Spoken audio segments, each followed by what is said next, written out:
اعوذ باللہ من الشیطان الرجیم بسم اللہ الرحمن الرحیم سورۃ التکویر مکیہ۔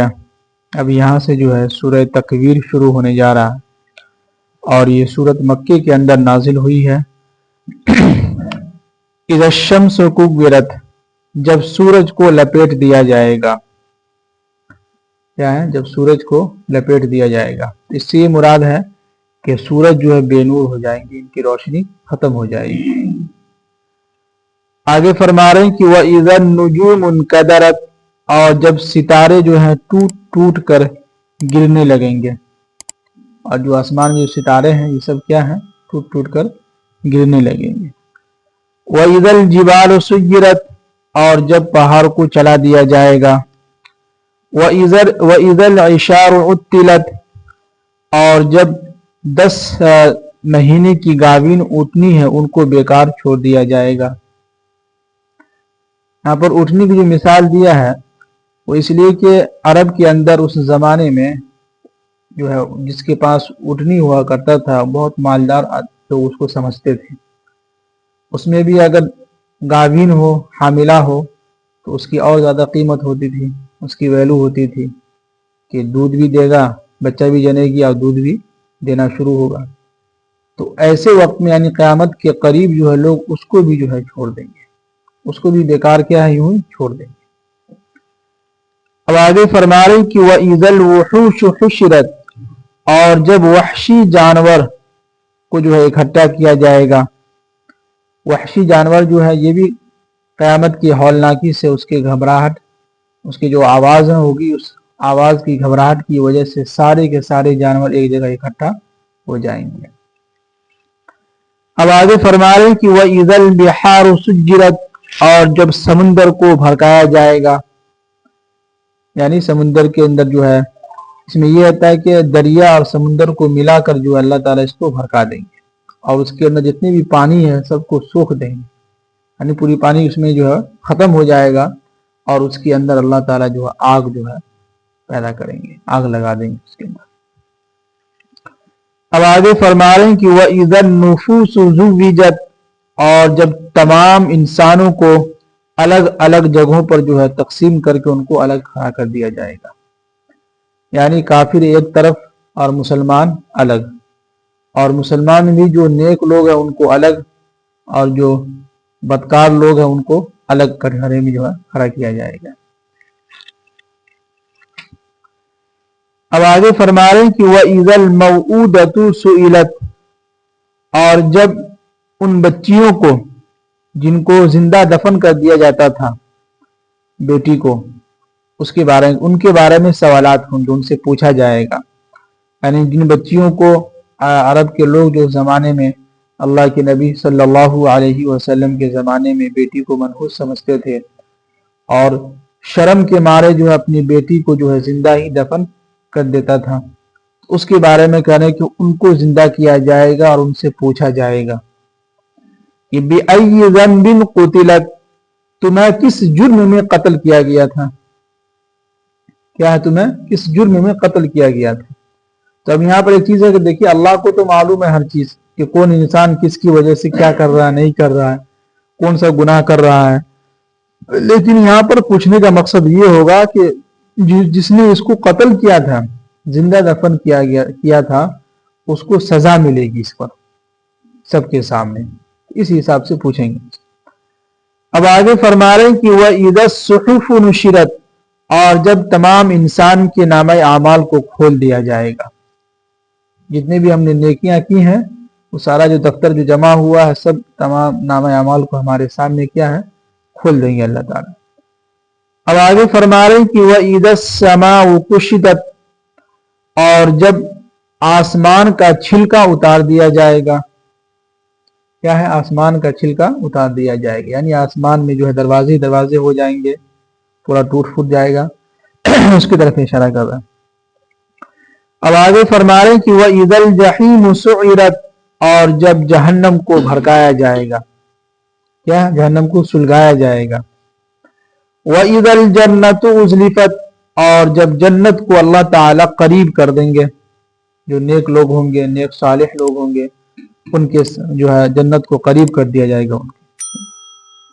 اب آگے فرما رہے ہیں کہ عالمت نفس ما احضرت، اس دن ہر شخص کو پتا چل جائے گا کہ جو اس نے دنیا کے اندر جو کیا تھا سارا کیا دھرا جو اس کو معلوم ہو جائے گا۔ کیا ہے اس دن؟ سارے گناہ جو ہم نے کیے تھے وہ سارا کا سارا انسان کو کیا ہے معلوم ہو جائے گا خود بخود۔ اب ظاہر سی بات ہے کہ معلوم ہو ہی جائے گا، جب نامہ اعمال سارا کھل ہی جائے گا تو انسان کو ساری چیزیں کیا وہاں نظر آ جائے گی۔ اب آگے فرما رہے ہیں کہ فلا اقسم بالخنس، اب میں قسم کھاتا ہوں ان ستاروں کی، الجوار الکنس، جو ان کے پیچھے پیچھے کیا ہے چلتے ہوں، یعنی کیا کہتے ہیں کہ کچھ ایسے ستارے ہیں آسمان کے اوپر کہ جو اس کے بارے میں آتا ہے کہ 5 ستارے ایسے ہیں جو آسمان کے اوپر جو ہے مشرق سے لے کے یعنی مشرق سے لے کے مغرب تک اور ادھر سے لے کے ادھر تک، جو یعنی کہ رات میں جو چکر لگاتے رہتا ہے۔ تو کبھی کبھی آسمان پہ آپ دیکھیے گا کہ کچھ ستارہ جو ادھر سے چل کے ادھر آ رہا ہوں، 5 ستارے کے اس میں کتاب میں آتا ہے۔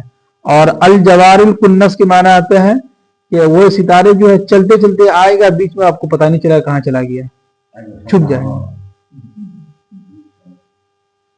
تو اس کی اللہ تعالیٰ جو ہے قسم کھا کے بتلا رہے ہیں۔ اب آگے فرما رہے ہیں کہ واللیل اذا عسعس، اور رات کی قسم کھا کے میں کہتا ہوں کہ جب وہ رات کیا ہو جائے رخصت ہو جائے، یعنی رات پوری گزر جائے اور صبح ہو جائے۔ اب آگے فرما رہے ہیں کہ والصبح اذا تنفس، اور میں قسم کھاتا ہوں صبح کی جب وہ صبح جو ہے ٹھنڈی سانس لے۔ تو صبح سانس لینے کا مطلب یہ ہوا کہ آپ دیکھے ہوں گے صبح کے وقت میں ایک ٹھنڈی ٹھنڈی ہوا چلتی ہے ہلکی ہلکی، اس کو باد نسیم کہتے ہیں۔ اس کے بارے میں علماء کرام فرماتے ہیں کہ یہ جو ہوا چلتی ہے تو جس گھر کا دروازہ کھلا ہوا رہتا ہے اس ہوا کے، یہ ہوا حقیقت میں ہمیں لگتا ہے کہ یہ ہوا ہے، لیکن علماء کرام فرماتے ہیں کہ اس میں رزق ہوتا ہے کہ جس کے گھر کا دروازہ کھلا ہوا رہتا ہے اس کے گھر کے اندر یہ ہوا چلی جاتی ہے یعنی رزق کے سے۔ اور جن لوگوں کا گھر بند ہے جو صبح 8 بجے اٹھ رہے ہیں سو کے، تو ان کو کہاں سے رزق میں برکت ہوگی یا کہاں رزق ملے گا؟ یہ اس کی طرف اشارہ کیے۔ اب آگے فرما رہے ہیں کہ انہ لقول رسول کریم، بے شک یہ قرآن ایک معزز فرشتے کی طرف سے لایا ہوا کلام، یعنی جبرائیل علیہ السلام۔ ذی قوت عند ذی العرش مکین، ذی قوت کے معنی آتے ہیں جو بہت ہی طاقتور ہے، جو کیا ہے بہت ہی طاقتور ہے، اور عرش والے کے نزدیک عند ذی العرش مکین، یعنی اللہ کے نزدیک ان کا مقام و مرتبہ بہت اونچا ہے۔ تمام فرشتوں میں سب سے زیادہ جو اونچا مقام ہے وہ جبرائیل علیہ السلام کا ہے، وہ اس لیے کہ تو تمام پیغمبروں کے پاس جو ہے وہی لے کر آتے تھے، اس لیے ان کا مقام و مرتبہ اللہ تعالیٰ نے سب سے اونچا رکھا ہے۔ مطاع ثم امین، اور اتنا ہی رکھا ہے کہ ان کی فرما برداری جو ہے تمام فرشتے کرتے ہیں، جس چیز کا حکم دیں گے جبرائیل علیہ السلام وہ فرشتہ وہ کام کرے گا۔ اور ثم امین، اور امانت دار ہے، کسی چیز میں کوئی خیانت نہیں، بالکل امانت دار۔ اب آگے فرما رہے ہیں کہ وما صاحبکم بمجنون، اور یہ تمہارے جو ساتھی ہیں محمد صلی اللہ علیہ وسلم حقیقت میں یہ مجنون نہیں ہے، یہ دیوانہ نہیں ہے۔ ان کے اوپر جو کلام نازل ہو رہا ہے وہ کس کی طرف سے؟ اللہ کی طرف سے۔ لانے والا کون ہے؟ بہت ہی معزز فرشتہ ہے، اور ایسا فرشتہ ہے جو طاقت والا بھی ہے اور اللہ کے نزدیک ان کا مقام و مرتبہ بہت اونچا ہے۔ اب آگے فرما رہے ہیں کہ وَلَقَدْ رَآهُ بِالْأُفُقِ الْمُبِينِ، اور یقیناً انہوں نے یعنی محمد صلی اللہ علیہ وسلم نے جبرائیل علیہ السلام کو افق پر دیکھا، یعنی آسمان پر۔ جو پیچھے گزرا تھا نا کہ اللہ کے نبی صلی اللہ علیہ وسلم کہیں جا رہے تھے تو آواز آئی، اوپر دیکھا کہ جبرائیل علیہ السلام اپنی اصلی حالت میں ان کو نظر آئے، تو اس کی طرف اشارہ کر رہے ہیں۔ اب آگے فرما رہے ہیں کہ وَمَا هُوَ عَلَى الْغَيْبِ بِضَنِينٍ، اور محمد صلی اللہ علیہ وسلم کو بھی جو باتیں بتلائی جاتی ہیں غیب کی باتیں قرآن کے ذریعے سے، وحی کے ذریعے سے، تو ان کو بتلانے میں وہ بخیلی نہیں کرتے ہیں، وہ کیا ہے کنجوسی نہیں کرتے ہیں، جیسے کہ یہودی لوگ میں، عیسائی لوگوں میں یہ تھا، اور آج کے دور میں بھی کچھ لوگ ایسے ہیں جن کو علم ہوتا ہے کہ مجھے اس چیز کے بارے میں معلوم ہے، اگر سامنے والا یا گاؤں محلے سے کوئی ساتھی پوچھنے کے لیے آ گیا کہ بھائی تم کو تو معلوم ہے اس کے بارے میں، تو ہم کو بتلاؤ، تو اس کے دل کے اندر فوراً حسد ہو جاتا ہے کہ اگر بتا دیں گے تو یہ بھی سیکھ لے گا، ہم سے زیادہ نکل جائے گا، اس لیے بتاؤ نہیں، بخیلی بھی نہیں کرنی ہے۔ تو اللہ تعالیٰ کہہ رہے ہیں کہ جو محمد صلی اللہ علیہ وسلم پر جو کچھ باتیں غیب کی نازل ہو رہی ہے، تو یہ بتانے میں بخیلی نہیں کر رہا بلکہ سب کو بتا دیتے ہیں، یہ باتیں قرآن کے اندر نازل ہوا ہے، اور اللہ تعالیٰ یہ فرما رہے ہیں۔ اب آگے فرما رہے ہیں کہ وَمَا هُوَ بِقَوْلِ شَيْطَانِ الرَّجِيمِ، اور یہ باتیں اور یہ قرآن شیطان مردود کی طرف سے نہیں ہے، بالکل پاک صاف ہے ان سے، شیطان مردود سے۔ اب آگے اللہ تعالیٰ فرما رہے ہیں کہ فَأَيْنَ تَذْهَبُونَ، اتنے سارے آیت میں سمجھیے کہ اللہ تعالیٰ اپنے نبی صلی اللہ علیہ وسلم اور قیامت کے بارے میں بتلائے۔ اب آگے اللہ تعالیٰ کہہ رہے ہیں کہ فَأَيْنَ تَذْهَبُونَ، تو پھر تم مجھے جھٹلا کر کہاں بھاگے جا رہے ہیں؟ یعنی اتنی ساری میں نے نشانیاں بتلائی، آسمان، زمین، سورج، سب کے بارے میں ہم نے بتلایا کہ قیامت میں اس طریقے سے اس کی تبدیلی ہو جائے گی، جہنم بھی جو ہے بھڑکایا جائے گا، جنت کو جو ہے قریب لایا جائے گا، یہ ساری چیزیں ہوگی، اور یہ محمد جو ہے ان کے اوپر جو کلام نازل ہو رہا ہے یہ ہماری طرف سے کلام نازل ہو رہا ہے، لانے والے فرشتے ہیں جبرائیل علیہ السلام، اس کے باوجود بھی تم کہاں بھاگے جا رہے ہو؟ میرے علاوہ تم کس کی بات کرنا چاہتے ہو؟ یہ کہنے کا مطلب۔ اب آگے فرما رہے ہیں کہ ان ہوا الا ذکر للعالمین، بے شک یہ قرآن جو ہے ایک نصیحت کی کتاب ہے جو تمام جہانوں کے جو پالن ہار ہے ان کے طرف سے تمام انسانوں کے لیے قرآن جو ہے نصیحت کی کتاب ہے۔ اب آگے فرما رہے ہیں کہ لمن شاء منکم، تم میں سے کوئی بھی شخص اگر چاہے گا تو ان یستقیم، وہ سیدھے راستے پر آ سکتا ہے۔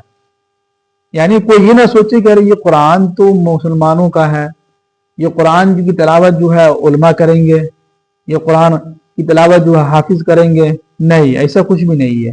یہ قرآن ایک ایسی کتاب ہے، انسان دنیا کے اندر جتنے بھی انسان ہے تمام انسانوں کے لیے یہ ہدایت کی کتاب ہے، نصیحت کی کتاب ہے، اور تم میں سے کوئی بھی شخص اگر چاہے تو ان یستقیم، وہ سیدھے راستے پر آ سکتا ہے، یعنی اس کی تلاوت کر کے اس کے معنی کو سمجھ کے آ سکتا ہے، اللہ کی فرما برداری کر سکتا ہے۔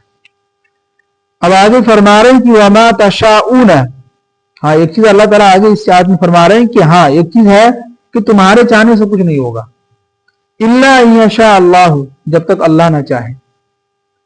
یعنی کبھی کبھی ایسا ہوتا ہے کہ ہم چاہتے ہیں کہ یا اللہ ہم کو یہ چیز مل جائے، چاہتے ہیں، ہر آدمی چاہتا ہے کہ ہم کو جو اتنا پیسہ مل جائے، لیکن اللہ تعالیٰ کہہ رہے ہیں کہ نہیں، تمہارے چاہنے سے نہیں ہوگا، میرے چاہنے سے ہوگا۔ میں یہ دیکھوں گا کہ تمہارے حق میں 1,00,000 روپیہ یہ جو ملے گا تم کو دیں گے تو تمہارے حق میں یہ بہتر ہوگا کہ نہیں ہوگا؟ تم کو اگر ہم مالدار بناتے ہیں تو تمہارے حق میں یہ بہتر ہوگا کہ نہیں ہوگا؟ تم تو چاہ رہے ہو کہ ہم مالدار ہو جائیں، لیکن اللہ تعالیٰ کہہ رہے ہیں کہ ہم نہیں چاہ رہے ہیں۔ کیوں؟ اگر ہم تم کو دے دیتے ہیں تو جو بھی تھوڑا موڑا نماز کی پابندی ہو رہی ہے وہ بھی کیا ہو جائے گا؟ ختم ہو جائے گا۔ یہ اللہ کی طرف سے ہوتا ہے۔ کبھی کبھی انسان چاہتا ہے کہ ہمیں بہت کچھ مل جائے، وہ مل جائے، یہ بھی مل جائے، وہ بھی مل جائے، لیکن ملتا ہے؟ کسی کو نہیں ملتا۔ ساری زندگی انسان کوشش کرتا ہے۔ کل رات کتاب کا مطالعہ کر رہے تھے تو علماء کرام فرماتے ہیں کہ دنیا کے اندر گھر کا بنانا بہت مشکل ہے، بہت مشکل ہے، لیکن نماز کا ادا کرنا بہت آسان ہے کہ نہیں؟ اس لیے گھر بنانے کے لیے آپ کو زمین چاہیے، اس کے کاغذات تیار ہونی چاہیے، پھر اس کے بعد جو ہے پیسے جمع کرنے ہوں گے آپ کو، پھر اس کے بعد مٹی ہے، یہ بالو ہے، اینٹا ہے، سیمنٹ کی ضرورت ہوگی، لوہے کی ضرورت ہوگی، بہت ساری چیزیں ضرورت ہوگی۔ اگر آپ نماز کی پابندی کرنا چاہتے ہیں، نماز پڑھنا چاہتے ہیں تو کوئی مشکل نہیں ہے، آئیے وضو بنائیے، نماز ادا کیجیے، جائیے، ہے کہ نہیں آسان؟ تو فرماتے ہیں کہ اس دنیا کے اندر گھر کا بنانا بہت مشکل ہے۔ گھر بنانے میں 20 سال لگ جاتا ہے، 50-60 سال لگ جاتا ہے۔ 60 سال کے بعد انسان کہتا ہے کہ اب گھر بنا صحیح سے۔ اب 60 سال کے بعد جب گھر بن گیا تو انسان خود سوچے کہ اب تو ہمارا وقت قریب ہے، 60-65 کے بعد تو جانے کا وقت آ گیا، تو ہم رہ کے کیا گھر میں صحیح سے رہ بھی نہیں پائے، بنایا کوئی اور رہنے کے لیے کوئی اور آ گیا۔ تو یہ ہے تو اللہ تعالیٰ کے چاہنے سے ہی ہوگا, ہمارے چاہنے سے کچھ بھی نہیں ہوگا. اب آگے فرما رہے ہیں کہ اللہ یشاء اللہ, ہاں اللہ تعالیٰ کے چاہنے سے ہوگا, رب العالمین جو تمام جہانوں کا پروردگار ہے, جو کیا ہے تمام جہانوں کا پروردگار ہے. تو سورہ تکویر مکمل ہو چکا. خلاصہ کلام اسی میں اللہ تعالیٰ یہی ہے قیامت کے بارے میں اور اللہ کے نبی صلی اللہ علیہ وسلم کے بارے میں. اور اخیر میں پوائنٹ کی بات یہی کہہ دیا کہ دنیا کے اندر ہوگا وہی جو میں چاہوں گا, تمہارے چاہنے سے کچھ نہیں ہوگا. ہاں کوشش کرنا ہمارے ذمہ ہے. اللہ نے اتنا کہا ہے کہ تم کوشش کرو, کیا ہے کوشش کرو, اس کے باوجود بھی اگر نہیں ملتا ہے تو صبر کرو. پھر کیا کرو, صبر کرو, اللہ پر چھوڑو. اللہ تعالیٰ ہم سب لوگوں کو عمل کرنے کی توفیق نصیب فرمائے.